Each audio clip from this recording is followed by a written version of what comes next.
Ganito change ng videos sa Shopee page natin. Punta ka dito sa shop decoration. So, click mo to.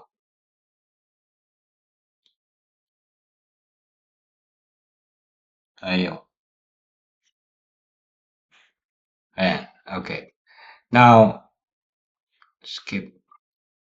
So, meron tayong dalawang decoration. Meron tayong decoration para sa mobile, meron sa PC. So, parehas lang ng video yun dapat i-upload mo para sa mobile at saka para sa PC. First, kunin mo muna yung video URL, yung link.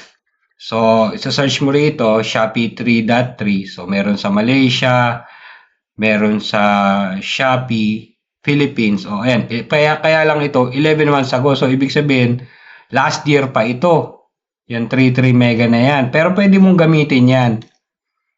So, ito, 33 mega sale. Shopee Singapore naman ito. Ito, Shopee Indonesia. So,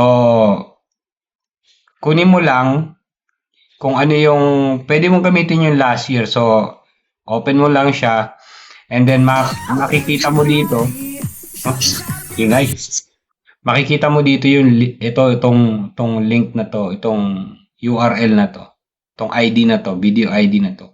Kopyahin mo yan. Okay? Tapos, balik ka doon sa Shopee. So, punta ka muna sa mobile, edit mo yan. And then, wait lang. Okay, so, punta ka dito, hanapin. Ito yung video. Click mo. And then, meron dito link, YouTube URL. Click mo yan. And then, papalitan mo lang to. And then, confirm. And then, save. So, ayan o, magpapalit na yan. And then, pagka na-save mo na, publish. So, ibig sabihin, lalabas na yan sa Shopee mobile app. Okay, back to shop decoration. So, nagawa mo na yung mobile, punta ka naman sa PC. So, ito si PC, edit mo.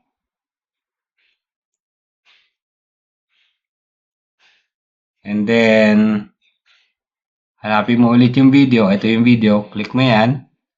And then, YouTube URL ulit. Then, palitan mo lang ito ulit. Control V, confirm, save. O, ayan na. O, ayan, save successfully and then publish now. Kaya lang, ayaw mag-publish, meron daw invalid add-on deal. So, tapos na pala itong add-on deal na ito. So, yung add-on ng, ano ba ito? Yung add-on name. Replace add-on deal. Wala naman tayong bagong add-on deal, so gawa tayong bagong add-on deal. Confirm. Got it. So, ito yung add-on natin. Naku, tagal na pala natin nag-add-on. Kaya lang, tayo ngayon, naka-turn off tayo.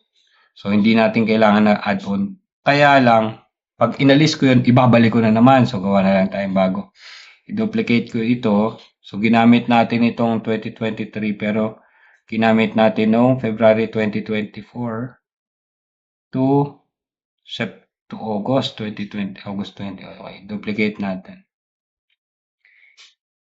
Confirm. You can't use Smart because your shop is on vacation mode. Toggle off vacation mode. Ayaw nga. So, hindi tayo makagawa ng add-on. So, dito, i-off ko na lang itong add-on deal na ito.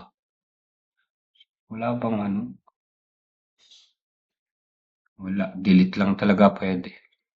Publish. So, yun lang ang iintindihin mo, yung video lang. Yung ginawa ko sa add-on deal, hindi mo na kailangan yung intindihin. Yung video lang. Try mo pagka ready ka na. Okie dokie.